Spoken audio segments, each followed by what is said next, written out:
विस्तार विशेष में हम आपको चुनाव के उन रंगों से रूबरू कराने जा रहे हैं जो लोकतंत्र को खूबसूरत बना रहे हैं। विस्तार विशेष में चुनाव से जुड़ी उन खास खबरों पर हम विस्तार से चर्चा करेंगे जिन्होंने पूरे देश का ध्यान आज अपनी ओर खींचा है।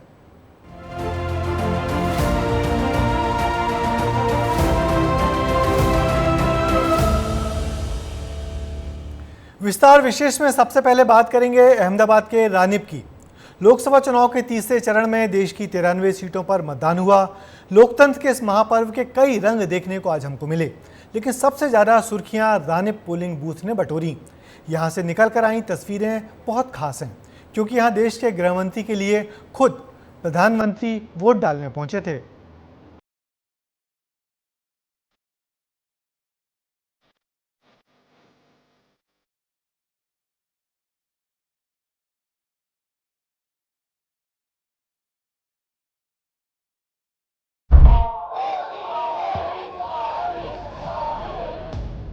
लोकतंत्र का सबसे बड़ा पर्व और देश की सबसे बड़ी हस्ती ने कुछ इस अंदाज में इस महापर्व में हिस्सा लिया।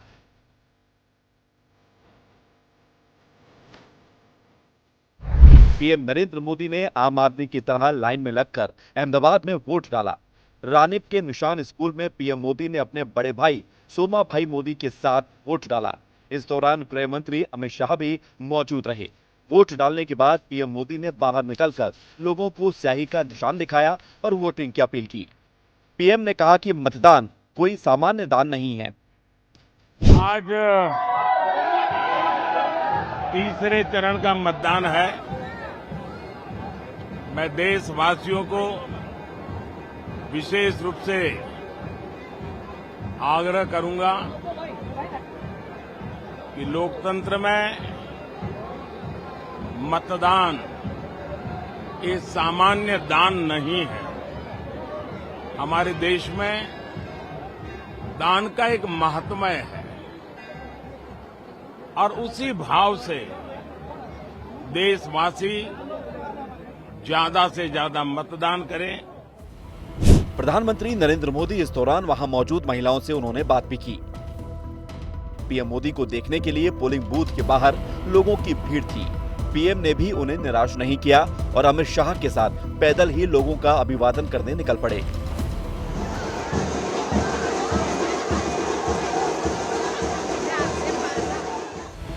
पीएम वोटिंग का निशान दिखाते हुए हर शख्स से वोट की अपील कर रहे थे। इस दौरान उन्होंने लोगों को ऑटोग्राफ भी दिया।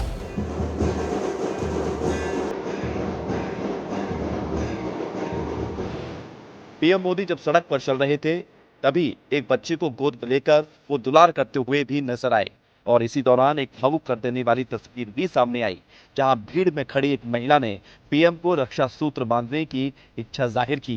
पीएम ने भी पूरी आत्मीयता के साथ अपनी कलाई पर रक्षा सूत्र बंधवाया। प्रधानमंत्री नरेंद्र मोदी ने वोटिंग की व्यवस्थाओं को लेकर चुनाव आयोग की तारीफ की तो पत्रकारों को सलाह देना भी नहीं भूले।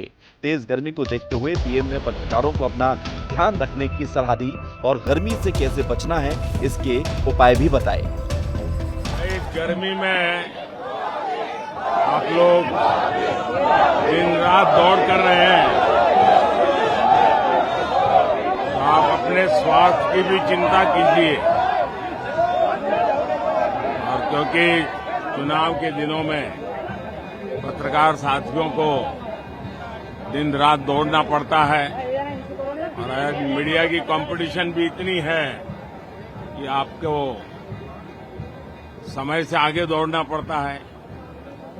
मैं तो यही प्रार्थना करूंगा आप सब पुराने साथियों को कि अपने स्वास्थ्य का जरूर ध्यान रखें। और मैं हमेशा कहता हूं कि पानी बहुत पीना चाहिए। जितना ज्यादा पानी पिएंगे तो आपको बहुत स्वास्थ्य के लिए भी ठीक रहेगा और एनर्जी भी मेंटेन रहती है। अहमदाबाद का रानीप इलाका गांधीनगर सीट का हिस्सा है। गांधीनगर वही सीट है जहां से खुद गृह मंत्री अमित शाह प्रत्याशी हैं। इसलिए ये तस्वीर उस लिहाज से खास हो जाती है जहां देश के गृह मंत्री के लिए प्रधानमंत्री वोट डालने पहुंचे। ब्यूरो रिपोर्ट, विस्तार न्यूज।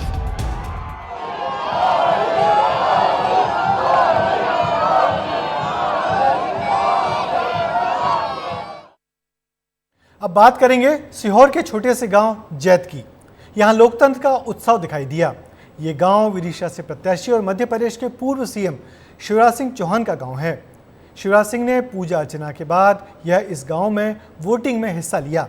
इस दौरान पूरा परिवार उनके साथ दिखा।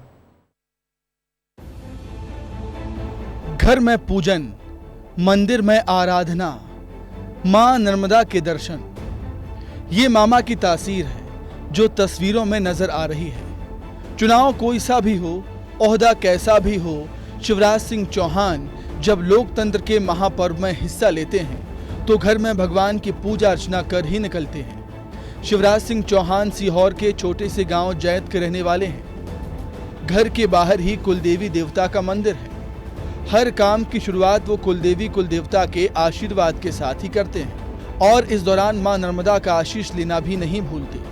कितनी भी व्यस्तता हो, वो 2 पल के लिए मां नर्मदा के किनारे पर पहुंचते हैं और दर्शन जरूर करते हैं।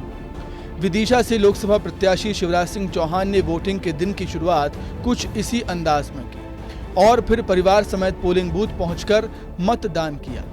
इस दौरान उन्होंने कहा कि वोट लोकतंत्र की आत्मा है और इसमें सभी को बढ़ चढ़कर हिस्सा लेना चाहिए। सबसे अपील करता हूं कि लोकतंत्र का महा उत्सव है चुनाव और लोकतंत्र के प्रति निष्ठा का प्रतीक है वोट। इसलिए वोट जरूर डालें, मतदान अवश्य करें, क्योंकि यही सबसे अच्छी शासन प्रणाली है। कहते हैं कि सियासत में शिवराज को हमेशा परिवार का साथ मिला है। वोटिंग के दिन भी पूरा परिवार उनके साथ खड़ा रहा। पत्नी साधना सिंह, बेटे कार्तिकेय चौहान और कुणाल चौहान भी वोट डालने पहुंचे। साधना जी, हम ये जानना चाह रहे हैं, इतनी आत्मीयता, इतना स्नेह उसकी डोर से बंधे हुए हैं शिवराज जी, बंधे हुए। आप तो यहाँ लगातार सक्रिय रहती हैं, सभी से मिलती होंगी, क्या अनुभव कर रही हैं? बिल्कुल एक खुशी का अनुभव कर रही हूँ कि इतनी बहनों का आशीर्वाद मेरे पति को मिल रहा है। बहनों ने अपने भाई को बिल्कुल सर आंखों पे रखा है और कह रही कि भैया चिंता मत करो, पूरी बिल्कुल अच्छे उससे हम लोग आशीर्वाद दे। जी, हमने देखा कि शिवराज जी मेहनत कर रहे थे, मेहनत आप भी कर रही थी, खूब आप उनके साथ कंधे से कंधा लगाकर लगातार चुनाव के दरमियान हमको दिखाई। हमारा पूरा परिवार मेहनत कर रहा था, हमारा कार्यकर्ता मेहनत कर रहा था। ये चुनाव पूरे कार्यकर्ताओं की नई मतलब लड़ करके मेहनत करी है और इसका परिणाम बहुत अच्छा रहा। लगातार केवल अकेले मैं मेहनत नहीं कर रहा था, मेरा परिवार अकेले नहीं कर रहा था। भारतीय जनता पार्टी के समस्त कार्यकर्ता साथी, समस्त जनता के सेवा में जुटे कार्यकर्ता साथी, कई एनजीओ ग्रुप्स हैं जिन्होंने साथ आकर इस बार ये डिसाइड किया कि हम मामा को ऐतिहासिक मतों से जिताएंगे। मैं सबके प्रति आभार प्रकट करता हूं। शिवराज सिंह चौहान की सादगी और विनम्रता ही उन्हें सियासत में अलग मुकाम पर पहुंचाती है। पार्टी ने उन्हें लोकसभा चुनाव में टिकट देकर नई जिम्मेदारी सौंपी है। वो कहते हैं कि पार्टी ने जो जिम्मेदारी दी है उसे पूरी ईमानदारी से निभाऊंगा। उनका कहना है कि हमेशा की तरह जनता का भरपूर प्यार और समर्थन उन्हें मिल रहा है। लोगों का आशीर्वाद और प्रेम मिल रहा है और प्रेम ही ईश्वर है और जनता की सेवा भगवान की पूजा है। सुबह से ही लाडली बहनें, लाडली बेटी पलक पावड़े बिछाकर आपके जो है घर पर पहुंची, उन्होंने आशीष दिया, स्नेह आपकी आरती भी उतारी। बहनों को बारंबार प्रणाम, बहनों का आशीर्वाद मेरे लिए देवी का आशीर्वाद है। शिवराज सिंह चौहान के लिए ये चुनाव बेहद अहम है क्योंकि विदिशा से उनका गहरा नाता रहा है और समय के साथ ये नाता और मजबूत हो गया। विदिशा शिवराज सिंह चौहान की गृह सीट मानी जाती है। 1991 में पहली बार विदिशा से सांसद चुने गए। विदिशा से 5 बार सांसद रह चुके हैं शिवराज। 1 बार विदिशा सीट से विधायक भी रहे हैं। विदिशा सीट के कोने कोने से वाकिफ हैं शिवराज। 20 साल बाद दोबारा लड़ रहे हैं सांसद का चुनाव। शिवराज सिंह चौहान की विधानसभा और उनका गांव भी इसी सीट का हिस्सा है, लिहाजा इस सीट को उनकी गृह सीट कहा जाता है। 1991 में पूर्व पीएम अटल बिहारी वाजपेयी विदिशा की राजनीतिक विरासत शिवराज सिंह चौहान को सौंप कर गए। तब से शिवराज इसे सहेजे हुए हैं। अब एक बार फिर सांसद प्रत्याशी के तौर पर जनता के बीच हैं और उन्हें उम्मीद है कि विदिशा की जनता इस रिश्ते को और मजबूती के साथ निभाएगी। ब्यूरो रिपोर्ट, विस्तार न्यूज। विस्तार विशेष में तीसरे चरण के चुनाव में सबसे ज्यादा अगर चर्चा रही तो वो सीट है राजगढ़ की। दिग्विजय सिंह करीब 21 साल बाद अपने गढ़ से चुनावी मैदान में हैं। उन्होंने भोपाल में अपनी पत्नी अमृता राय के साथ वोट किया तो उनके पूरे परिवार ने राघवगढ़ में वोट डाला। ये चुनाव राघवगढ़ की सियासत और रियासत के लिए बेहद अहम है, लिहाजा यहाँ चुनाव का रंग भी उतना ही निखर कर सामने आया।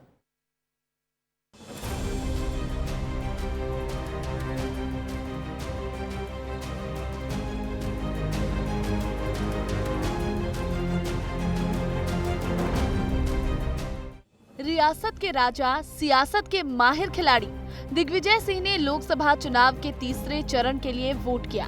दिग्विजय सिंह ने अपनी पत्नी अमृता राय सिंह के साथ पोलिंग बूथ पहुंचकर मतदान किया। भोपाल में वोट डालने से पहले दिग्विजय सिंह ने पूजा पाठ भी किया। हनुमान मंदिर पहुंचकर आशीर्वाद लिया और पत्नी के साथ कुछ देर मंदिर में बैठकर जाप भी किया।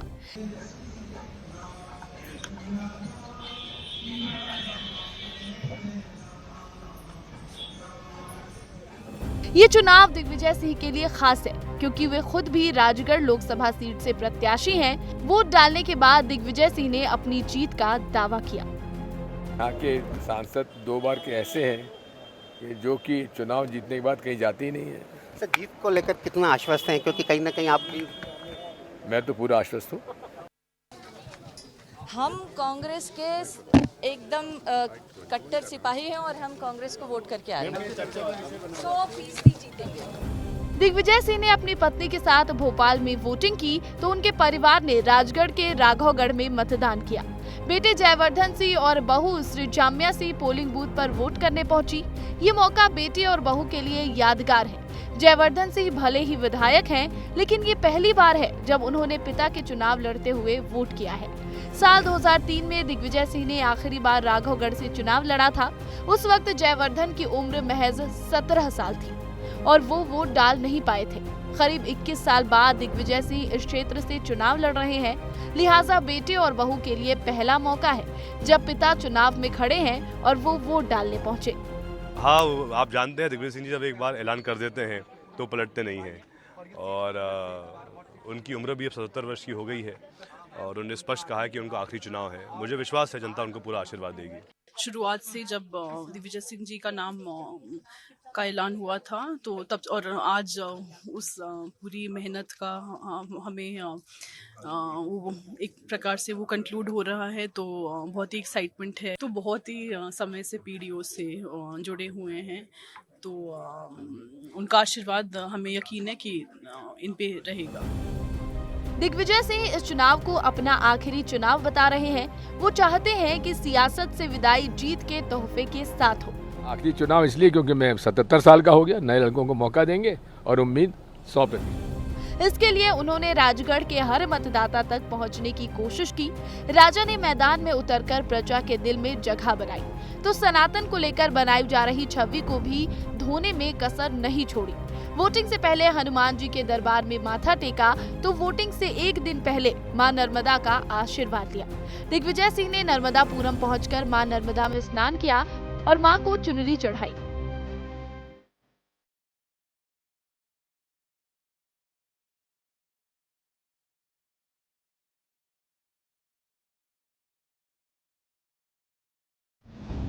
सतहत्तर साल के दिग्विजय सिंह एक युवा की तरह चुनाव लड़ रहे हैं। वोटिंग के वक्त जब राजगढ़ के पचोर में गड़बड़ी की शिकायत मिली तो वो भोपाल से सीधे पचोर पहुंच गए। विस्तार न्यूज से खास बातचीत में उन्होंने गंभीर आरोप भी लगाए। कांग्रेस के लोकसभा प्रत्याशी दिग्विजय सिंह हमारे साथ है। सर, आप चुनाव हम तो चाहते थे बैलेट पेपर से हो, लेकिन ठीक है, अगर केंद्र सरकार का ईवीएम प्रेम बहुत ज़्यादा ही है और माननीय चुनाव आयोग का भी है तो ठीक है, लड़ रहे हैं। सर, क्या बीजेपी को कितनी चुनौती मानते हैं, क्योंकि लगातार वो भी आपके साथ? चुनौती तो वही चुनौती है जो कि इस देश को बर्बाद करने में लगी हुई है, देश के संविधान को समाप्त करने में लगी हुई है, लोकतंत्र समाप्त करने में लगे हुए हैं और यहाँ के सांसद 2 बार के ऐसे हैं कि जो कि चुनाव जीतने के बाद कहीं जाते ही नहीं है। सर, जीत को लेकर कितना आश्वस्त हैं, क्योंकि कहीं ना कहीं आप भी? मैं तो पूरा आश्वस्त हूँ। हमारे साथ दिग्विजय सिंह का कहना है बीजेपी के जो लोकसभा सांसद उन्होंने कुछ भी नहीं किया और मैं तो पूरी तरह आश्वस्त हूँ कि जीत मेरी ही होगी। पूरा राघवगढ़ राज परिवार सियासत के रंग में रंगा है। राजघराने के हर सदस्य ने लोकतंत्र के महापर्व में हिस्सा लिया। दिग्विजय सिंह ने जनता के दरबार में अर्जी लगाने के बाद जनार्दन के दरबार में माथा टेका और वोटिंग की, क्योंकि राजगढ़ का चुनाव जीतना प्रदेश के लिए खास है और उससे कहीं ज्यादा दिग्विजय के सियासी भविष्य के लिए अहम होगा। ब्यूरो रिपोर्ट, विस्तार न्यूज। लोकतंत्र के कई रंग आपने देख लिए, चकाचौंध से भरी तस्वीरें भी देख लिए, लेकिन अब जो रंग हम आपको दिखाने जा रहे हैं वो रंग बदरंग है, शर्मसार करता है और सवाल भी खड़ा करता है कि विकास की बयार इस गांव तक भला क्यों नहीं पहुंची। लेकिन मतदान को लेकर ग्रामीणों का जज्बा गर्व से भर देता है। जहां मुश्किलें ग्रामीणों को अपना सबसे बड़ा फर्ज निभाने से भी नहीं रोक पाई।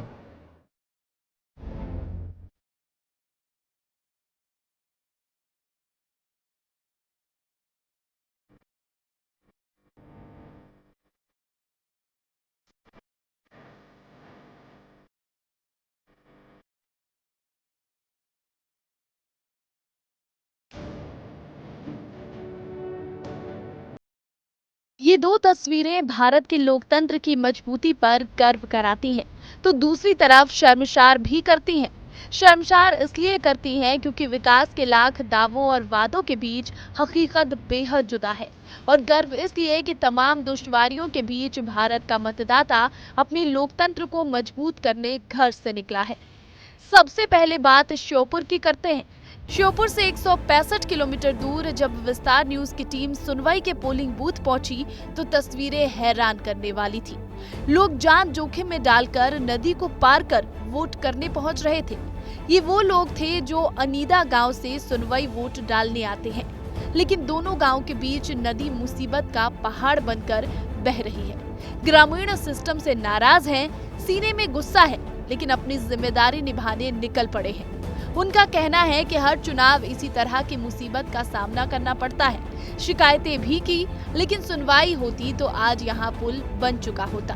30 साल से मैं वोटिंग कर रहा हूँ, लेकिन अभी तक यहाँ कोई ना तो पुल का निर्माण हुआ है और ना यहाँ हमारी पोलिंग बूथ रखवाई गई है। बस ये हमको वोट डालने में बहुत तकलीफ आती है और नदी पार करके आते हैं तो उसमें डूब जाते हैं अपन जी, तो हमको बहुत तकलीफ आ रही है। आज सुबह से आपके गांव के जो लोग हैं वो नदी पार करके वोट डालने सुबह से पूरी नदी पार करके की बार की है, किसी ने सुनवाई नहीं की है एक भी बार, और बार बार आते हैं। कछु महिला पहली बार डूब गई थी विधानसभा के में निकले जब पानी बहुत ज्यादा था, अब भी बहुत है, अब महिला कोई आई नहीं है और यहाँ तो कोई सुनवाई है ही नहीं जी। कोई सुनता ही नहीं है, कोई भी नहीं सुनता है, सबसे परेशान हो गए, अब तो हार मार के बैठ गए हैं। वही वोट डालने जा रहे थे तो यहाँ बहुत परेशानियाँ आती हैं, मतलब निकलने में गहरा पानी है नदी में, और लेडीज़ तो आती नहीं है, 2-4 आ रही हैं तो उनको निकालने में परेशानी, जिस लोग निकाल रहे हैं उनको पकड़ पकड़ के, और बहुत परेशानी आती है। और यहाँ कोई डैम वगैरह या कोई पुल वगैरह निर्माण हो जाए तो बहुत अच्छी बात है।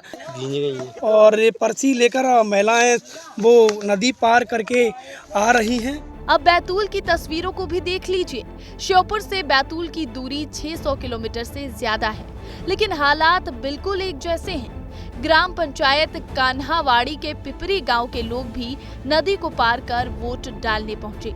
ये हालात उस गांव के हैं जिसे सांसद दुर्गादास उइके ने गोद लिया है। ग्रामीण नाराज हैं क्योंकि आज तक उनकी सुनवाई नहीं हुई, लेकिन चुनाव बहिष्कार का ऐलान करने की बजाय बेहतरी की उम्मीद के लिए ग्रामीण एक बार फिर अपना फर्ज अदा करने पहुंच गए। हमारे गांव में सुधार होगा करके हम वोट डालने जा रहे हैं, तो सरपंच भी हमारे गांव का सुधार नहीं कर रहे।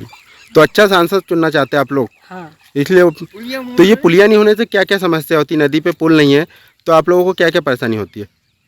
हमारे आने जाने का परेशानी होता है, हमारे बच्चे उनको परेशान होते हैं स्कूल जाने के लिए, बच्चे उनको हम किधर से ले जाएंगे? बारिश में हमारे बाजार जाने को भी दिक्कत है, हमारे कहीं अगर बोलो तो बीमार पड़ गए वहाँ जाने के लिए भी दिक्कत है, हमारे हॉस्पिटल में गाड़ी आने जाने के लिए भी कोई रास्ता नहीं है। कब खुलेगी सिस्टम की नींद? श्योपुर में सुनवाई अनादी गांव के बीच नदी पर नहीं बना पुल बनवाने के लिए ग्रामीण कई बार लगा चुके हैं गुहार। जान जोखिम में डालकर नदी पार करते हैं ग्रामीण। नदी पार करते वक्त हो चुके हैं हादसे। बैतूल के पिपरी गांव की कहानी भी श्योपुर जैसी। जान जोखिम में डालकर नदी पार करते हैं पिपरी गांव के ग्रामीण। ये तस्वीरें गर्व कराती हैं, शर्म भी महसूस कराती हैं, सिस्टम पर सवाल खड़ा करती है। जिम्मेदारों की जिम्मेदारी को कटघरे में भी खड़ा करती है और सोचने पर मजबूर करती है कि क्या ये गलती इन ग्रामीणों की है जो आज इस चकाचौंध भरी दुनिया में भी विकास के इंतजार में हैं। ब्यूरो रिपोर्ट, विस्तार न्यूज। तो हमने आपको आपसे जुड़ी खबरें दिखाई, आपके मुद्दे उठाए। आगे भी हमारी कोशिश रहेगी कि विस्तार विशेष में आपके मुद्दों, आपकी खबरों को प्रमुखता से जगह मिले। मुझे दीजिए इजाजत, आपसे फिर मुलाकात होगी आपकी ही खबरों के साथ। तब तक के लिए नमस्कार।